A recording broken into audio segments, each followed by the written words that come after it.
Well, hello again. It's Debbie, and I'm here with Amy.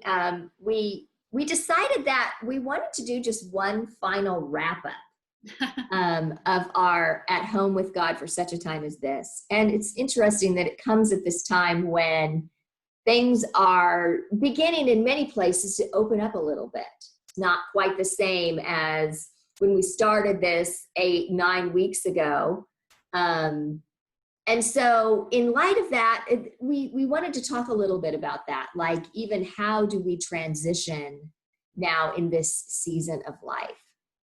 So we want to start just by encouraging you. Amy, you're at home with the kids. You know, you have a different environment than I have here with just Kurt. So what's the encouragement you really want to bring to those that have been engaged in this At Home with God season?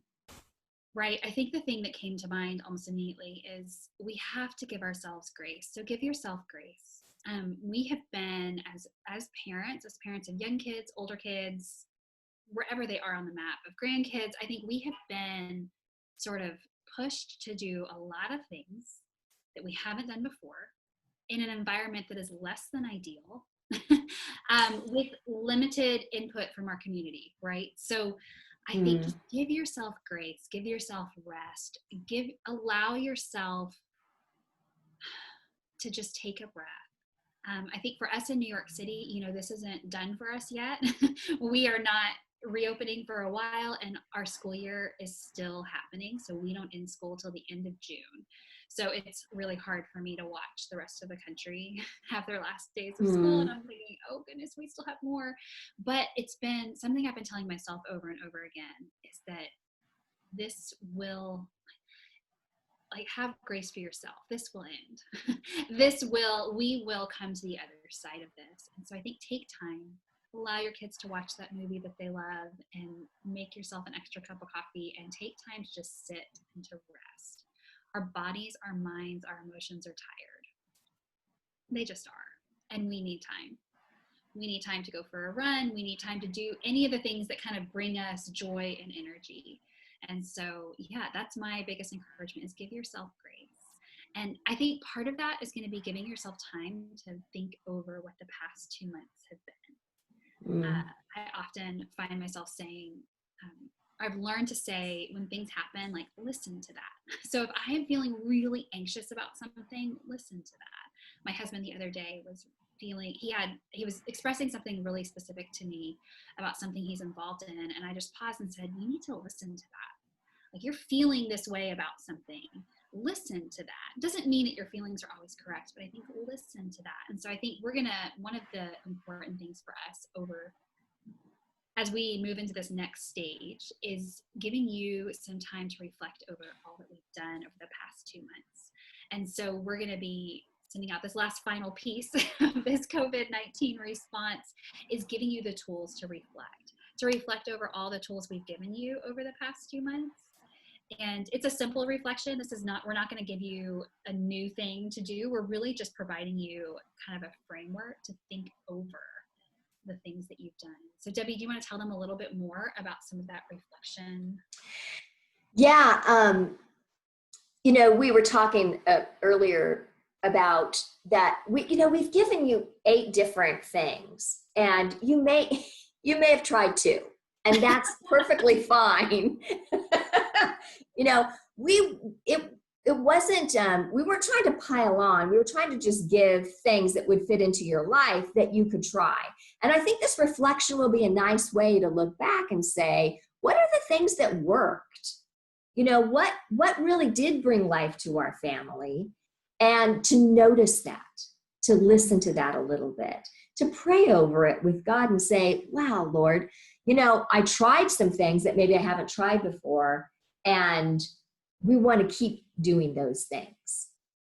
So, or maybe you'll do a little reflection and say, okay, I tried this, it really worked. This was, but I remember I noticed this thing and we haven't tried it yet.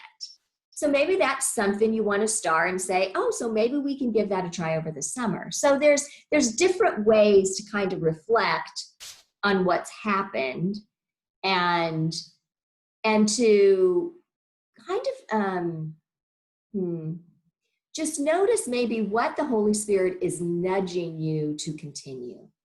Yeah. You know, there's going to be so much stuff coming at everybody. It is not going to matter if you have kids at home or not in this season as we open up. We've talked a lot about this. There's a lot of stuff written about, you know, how there's going to be the pressure of our consumer society to suck people back in. Yes. You know, to get the economy going again. You know, it's some people are going to make it a moral imperative. We must get the economy. So you must become a good consumer again. But that's true of like the programs and everything. Let's make life just go back to normal. Yes. And there's a certain, you know, fantasy we have about that happening. Like, but some of the stuff in our life maybe wasn't all that great. Right. So how are we going to be able to just like sit honestly with God and allow ourselves the freedom to evaluate that?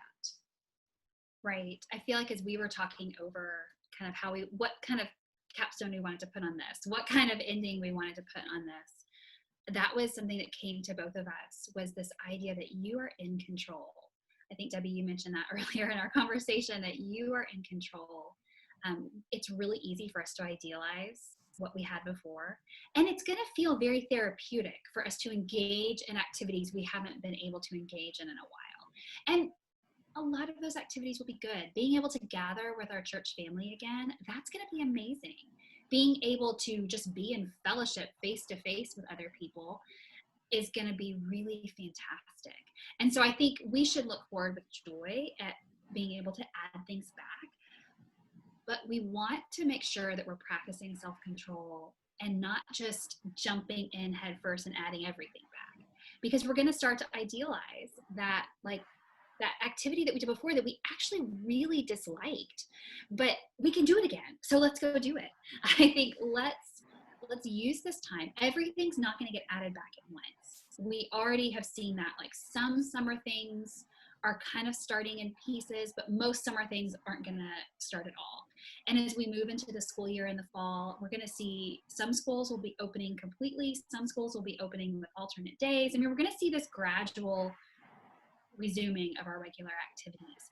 It's a huge opportunity for us to take time and evaluate what we want to protect as a family, what habits have we built as a family that we want to continue, and how those additional things can help that or hurt that. And so, yeah, I think just evaluate it all and be intentional. And that can add a lot of pressure. There are going to be some people that are going to immediately hear that and think, oh no, it's one more thing for me to do. I think this is an opportunity for us. Going back to that week we did on rest, if you didn't watch that video or weren't able to engage in that week, I would encourage you to go back to it. Because I think there's this rhythm of the Sabbath that we work into our daily rhythm that really comes into play here. I think we are a society that often idolizes how busy we are, right? Mm-hmm. The busier you are, the more important you are, the better parent you are, the more activities your kids are involved in. I mean, we have these unspoken values with the amount of stuff that we do. And I think there's some real stuff that we need to analyze about that. I think there's a lot of that is not, that's not of God. That's not gospel living, right? I think a lot of these activities are good, but let's be good analyzers of what we do. And let's make sure that we're protecting our family and protecting our family's ability to be with each other, to be with our community, and to be with God in everything we do. So I think it's worth just having those hard conversations with yourself and with your spouse and with your family, just to kind of figure out, how are we adding this stuff back in? What do we want to say goodbye to? What do we want to dive back into? And how do we do that in a way that benefits everybody? Yeah, hopefully during this season, you know, there's been a grand invitation, I think, from God for us as families to notice maybe what of our own spiritual responsibility we've punted to somebody else. Mm-hmm. And I don't say that to make that like in any way guilt or shameful, because I think that when we actually step into that, that there's like a joy we experience as a family that just isn't available another way. Like to be together with God, to be able to engage deeply with one another and know that God is there with us. Some of the concepts we talked about just being together and knowing that we're God's beloved, you know, and being able to impart that to your kids, to feel that for yourself. These are all life-giving concepts, Right. that if we'll lean into are so nourishing for our families. They're the things that actually do cause our families to thrive. Yes. And so to have some entry points to that is really a blessing. And I hope that somewhere along this last 8 weeks that some families they've experienced that, they've dipped into that. Yes. And that's something they just don't want to lose, that they'll cherish, that they'll protect. I mean, I see families going out and walking, and you know, you see the delight on the kids' faces because their family's doing this thing together. You know, they're not just out riding their bikes. They're out there. Their mom and dad is there. And there's so much joy in these shared experiences that we've leaned into a little more in this season. And so think about that. You know, as you do your reflection, mark that. I mean, let the goodness of that kind of seep into your heart so you don't forget. Yeah. I love that. Yeah. Yeah, because this is a season. And so I think we will have to say goodbye to some of the things that we've been doing every day as a family, right? I mean, as normal life resumes, we won't necessarily have the time for those daily walks and daily bike rides. But let's hold on to the things that those activities brought, right? We may not be able to go for a daily walk, but we can still find other ways to be together that work into our regular rhythm. And so let's not let the last 2 months, let's not let them mean nothing, if that makes sense. Like, we've been through a lot. Let's let it change us, and in a good way, in a really beautiful way. And so I love the idea of our kids being able to look back on this time and see, and for us being able to look back on this time and see the positive change it brought to our family. And that's really the gift in a season like this. And I don't want to, you know, gloss over the fact that a lot of families have experienced a lot of heartache and a lot of pain and a lot of tragedy in this season too. And so it's not that the season was only good. It wasn't. But God can do really beautiful things with really hard things. And I think that's our opportunity here, is to really lean into who God is and what kind of relationship he wants to have with us and with our family as a whole, and not let that fade away. And so, yeah, I think this makes me even more excited for this next project we're working on that's going to expand this topic even more for people. So Debbie, do you want to tell them a little bit more about what's coming next? Yeah, we're actually gonna record a video on that and probably put it out next week. So stay tuned, because we're going to talk more about the expanding products of At Home with God, because At Home with God is always there. We're always at home with God, no matter what season we're in. So we're excited, and so stay tuned, because more stuff is coming. Yay.